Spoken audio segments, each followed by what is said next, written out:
সে দুটি খুনের প্রধান সন্দেহভাজন ছিল, তবে উচ্চপদস্থ কর্মকর্তারা তাকে গুরুতর অপরাধ তদন্ত দলের সাথে সহযোগিতা করার নির্দেশ দেন। এর ফলে সে কিছু সূত্র খুঁজে পায়। আসলে ইরো তার নিজের চাচাকে খুন হতে দেখার পর থেকেই অকারণে বিভ্রান্ত ছিল, কারণ সে জানত যে খুনি তার পিছনেই ছিল, কিন্তু সে সাহস করে মুখ ফিরিয়ে তাকাতে পারেনি। এটা ছিল তার এক ধরনের মানসিক প্রতিরক্ষা ব্যবস্থা। আঘাতজনিত মানসিক চাপ কাটিয়ে ওঠার পর তাকে গুরুতর অপরাধ তদন্ত দলে নিয়োগ করা হয় এবং লি মেইজিংয়ের মৃত্যু মামলার তদন্তে যোগ দিতে বলা হয়। তবে পুলিশ অফিসার কিম হান কোন এটা একদমই বুঝতে পারেননি এবং সন্দেহ করেন যে তার অন্য কোনো উদ্দেশ্য আছে। ইরো জানায় যে সে নিশ্চিত যে তার 10 বছর আগে মৃত চাচার সাথে চেয়ারম্যান ওয়েন ডং এবং লি মেইজিংয়ের সম্পর্ক আছে, কারণ তার পুরনো স্মৃতি মনে পড়ে। এতদিন পেরিয়ে যাওয়ার পর কিম হান কোন পুরোপুরি সন্দেহ করেন যে সে তদন্তের মোড় ঘোরাতে চাইছে। শেষ পর্যন্ত তাদের দুজনের কথা বলা বন্ধ হয়ে যায়। বিকালে গুরুতর অপরাধ তদন্ত দল লি মেইজিংয়ের মৃত্যু মামলার প্রমাণ সংগ্রহ করে ক্যাপ্টেন ইয়াং জানতে পারেন যে খুনি শুধুমাত্র অ্যাপার্টমেন্ট কমপ্লেক্সের অ্যাক্সেস কার্ডটি নিয়েছে। সম্ভবত ভুক্তভোগীর বাড়িতে এমন কিছু ছিল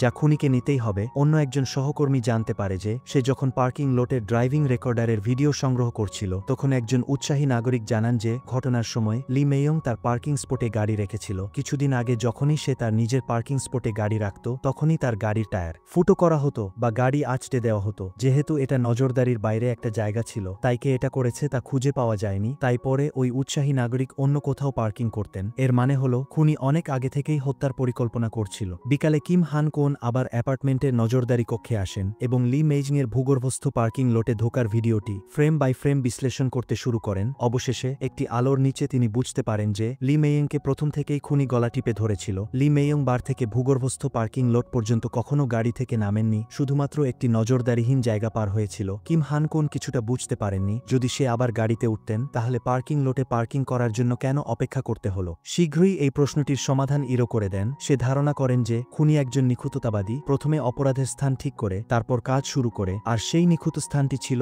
এই পার্কিং লট। কল্পনা করুন যদি খুনি লি মেইয়ংকে বন্দী করে রাখত, তবে কোথায় থাকত? তার গাড়িতে, একটা নজরদারিহীন জায়গায়। কিন্তু খুনি অপেক্ষা করেছিল, এখানে আসতে 35 মিনিট অপেক্ষা করেছিল। আসলে ইরো এই সমস্যাটি অনেকবার ভেবেছিল। খুব কম সময়ে সবচেয়ে কার্যকর আক্রমণ সম্পন্ন করেছিল। আর খুনি লি মেইজিংয়ের দৈনন্দিন জীবন সম্পর্কে ভালোভাবে জানত। কেন শুধুমাত্র সে এবং মৃত চাচার সাথে তার কি মিল ছিল? পরের দিন সকালে একটি ভালো খবর আসে। জাতীয় ফরেনসিক পরিষেবা গাড়িতে একটি অসম্পূর্ণ আঙুলের ছাপ খুঁজে পায়, আর ক্যাপ্টেন ইয়াং ইতিমধ্যেই দ্রুত বিশ্লেষণের জন্য লোক পাঠিয়েছেন। একই সাথে ইরোর অপরাধী প্রোফাইলিং রিপোর্টও লেখা হয়। সে জোর দিয়ে বলে যে খুনির জ্ঞানের স্তর বেশ উঁচু। সে শুধু পুঙ্খানুপুঙ্খ নয়, এমনকি নিখুঁত আত্মনিয়ন্ত্রণ ক্ষমতাও তার আছে, যা 10 বছর আগের চাচার মামলার সাথে অত্যন্ত সাদৃশ্যপূর্ণ। তাই এটি একটি ধারাবাহিক হত্যাকাণ্ড হিসাবে নিশ্চিত করা হয়। তবে সহকর্মীরা এটা শুনে এটাকে খুব অযৌক্তিক বলে মনে করে। 10 বছর ব্যবধানে দুটি মামলার কথা বাদ দিলেও কোনো অনুমানযোগ্য সাধারণ বিষয়ও ছিল না। ইরো বলেন যে সাধারণ বিষয়গুলি হলো ধাঁধার মতো। যদিও দুটি ছবির ধরন ভিন্ন, তবে সম্প্রতি পাওয়া জিনিস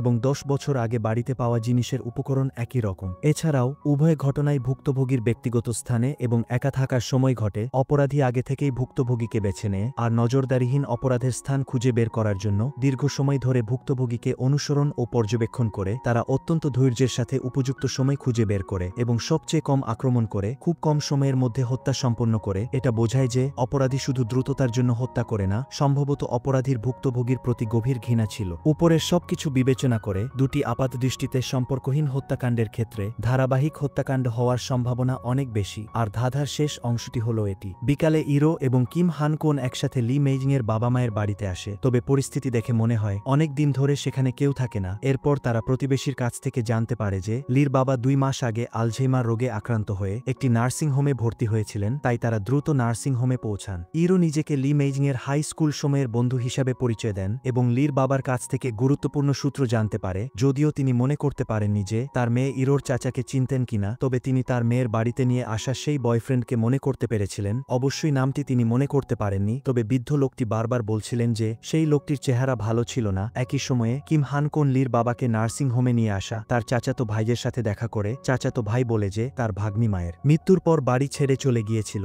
7 বছর পর হঠাৎ করে একজন বয়ফ্রেন্ড নিয়ে ফিরে আসে, কিন্তু তার চেহারার কারণে তার চাচাতো ভাই তাদের সম্পর্ককে কখনোই মেনে নেননি। রাতে ইরো আর কিম হান কোন লির পুরনো বাড়ির ড্রজার থেকে সেই বয়ফ্রেন্ডের একটি ছবি খুঁজে পান। পরের দিন সকালে কিম হান কোন ছবিটি বারটেন্ডারের কাছে পাঠান, জিজ্ঞাসা করতে যে তিনি তাকে চিনতেন কিনা। বারটেন্ডার ছবিটি ভালোভাবে দেখার পর বলে যে বার খোলার পর এই লোকটি এসেছিল। সে সময় সে খুব দামি মদ অর্ডার করেছিল আর বলেছিল যে সে লি মেইয়ংকে চেনে। তবে কয়েকদিন পর যখন সে আবার আসে, তখন তখন তার আচরণ 180 ডিগ্রি পরিবর্তিত হয় আর সে চিৎকার করে বলে যে এই দোকানটি সে তার অর্থ দিয়ে খুলেছে। বারটেন্ডার প্রথমে পুলিশকে ফোন করতে চেয়েছিল, কিন্তু আশ্চর্যজনকভাবে লি মেয়ং তাকে তা করতে দেননি আর এই বয়ফ্রেন্ড বারটেন্ডারকে একটি বিজনেস কার্ড দিয়েছিল যার নাম জিয়াং ঝিমু। একই সময়ে আঙুলের ছাপের ফলাফলে দেখা যায় যে এটি 1975 সালে জন্মগ্রহণকারী জিয়াং ঝিমু। তবে পুলিশ যখন তাকে গ্রেপ্তার করতে যায় তখন এই লোকটি ইতিমধ্যেই উধাও হয়ে গিয়েছিল। তাহলে এরপরে কি ঘটবে তা নেক্সট এপিসোডে দেখতে পারবো। প্লিজ ভিডিওটিতে লাইক আর চ্যানেলটি সাবস্ক্রাইব করুন। শেষ পর্যন্ত দেখার জন্য সবাইকে ধন্যবাদ।